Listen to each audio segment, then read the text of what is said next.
പുട്ടുപൊടി കൊണ്ട് പിടി ഉണ്ടാക്കുന്ന വിധം പറഞ്ഞു തരാം.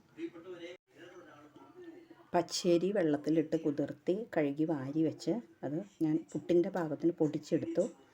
എന്നിട്ട് അടുപ്പത്ത് വെച്ച് വറുത്തെടുത്തു കേട്ടോ. പുട്ടിൻ്റെ പാകത്തിന് വറുത്തെടുത്തു. ഒരല്പം കൂടെ കൂടുതൽ വറുത്തെടുത്തു. അതിലേക്ക് തേങ്ങ ചിരണ്ടി വെച്ചത്, 1 കിലോ അരിക്ക് 2 തേങ്ങ വീതം വേണേ. തേങ്ങ ചിരണ്ടി വെച്ചതിട്ടു.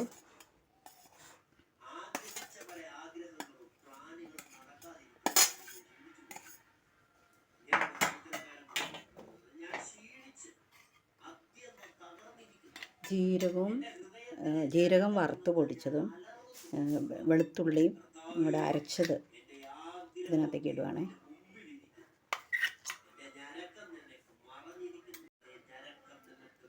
ഇതിലേക്ക് ഞാൻ ഉപ്പുവെള്ളം ഒഴിച്ചിട്ടുണ്ട്. കല്ലുപ്പ് ഞാൻ വെള്ളം ഒഴിച്ച് തിളപ്പിച്ച് അരിച്ചെടുത്തത് ഒഴിച്ചിട്ടുണ്ട്. ഇനി ഒന്ന് മിക്സ് ചെയ്തെടുക്കുക എല്ലാം കൂടെ. എന്നിട്ട് ഇതിന് ഉപ്പ് പാകത്തിനുണ്ടോ എന്ന് നോക്കണം. ഇനി ഉപ്പൊക്കെ പാകമുണ്ടോ എന്ന് നോക്കി കഴിഞ്ഞിട്ട് പാകത്തിനായോ എന്ന് നോക്കിയിട്ട് നമ്മൾ തിളച്ച വെള്ളം, നല്ലതുപോലെ തിളച്ച വെള്ളം ഒഴിച്ച് കൊടുക്കണേ ഇതിലേക്ക്.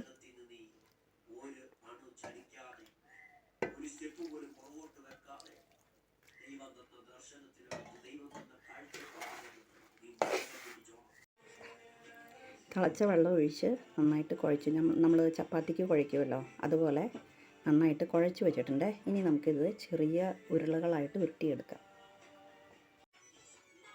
ഇതിൽ നിന്ന് കുറേശ്ശെ നമുക്ക് എടുത്തിട്ട് ചെറിയ ഉണ്ടകളാക്കി ഉരുട്ടിയെടുക്കാം കേട്ടോ. ഇങ്ങനെ നമ്മൾ ഉരുട്ടിയെടുക്കണം, ചെറിയ ഉണ്ടകളാക്കി.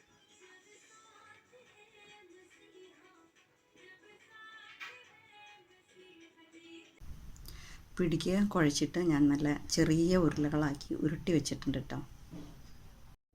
ഇനി നമ്മൾ പിടി ഉണ്ടാക്കാൻ വേണ്ടിയിട്ട് ഞാൻ വെള്ളം അടുപ്പത്ത് വെച്ചിട്ടുണ്ട്. അതിലേക്ക് ഞാൻ ഒരല്പം കറിവേപ്പില ഇട്ടിട്ടുണ്ട്. ഒരല്പം ഉപ്പും കൂടി ഇട്ട് കൊടുക്കുകയാണ്. ഇത് നല്ലതുപോലെ തിളയ്ക്കണം. വെള്ളം നന്നായിട്ട് തിളച്ചിട്ടുണ്ട്. അതിലേക്ക് ഞാൻ അല്പം ജീരകവും വെളുത്തുള്ളി അരച്ചതും ഒരു അല്പം അവലോസ് ഇട്ടിട്ടുണ്ട്. അവലോസ് ഇടുകയാണെങ്കിൽ നല്ല ടേസ്റ്റ് ഉണ്ടാവും. അപ്പോൾ അതുകൊണ്ട് ഞാൻ ഇട്ടില്ലെങ്കിലും കുഴപ്പമില്ല, കുറച്ച് അവലോസ് ഇട്ടിട്ടുണ്ട്. നന്നായിട്ട് തിളച്ചു കൂട്ടാം. ഇനി ഞാൻ ഈ ഉരുട്ടി വെച്ചിരിക്കുന്ന ഈ ഉണ്ടകളുണ്ടല്ലോ ഇത് ഈ വെള്ളത്തിലേക്ക് ഇടുവാണേ.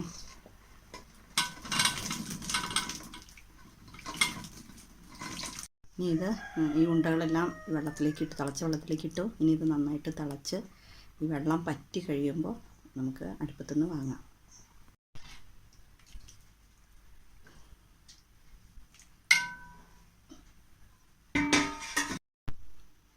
അപ്പോൾ പിടി റെഡി ആയിട്ടുണ്ട്. വെള്ളമൊക്കെ പറ്റി നല്ല പാകമായിട്ടുണ്ട്. ഇനി നമുക്ക് നല്ലതുപോലെ ചൂടാറി കഴിയുമ്പോൾ തേങ്ങ വറുത്തരച്ച് വെച്ച നാടൻ ചിക്കൻ കറി കൂട്ടി കഴിക്കാൻ നല്ല രുചിയായിരിക്കും കേട്ടോ. പിടി നല്ലതുപോലെ തണുത്ത് കഴിയുമ്പോഴാണ് അതിൻ്റെ ടേസ്റ്റ് ഉണ്ടാവുക.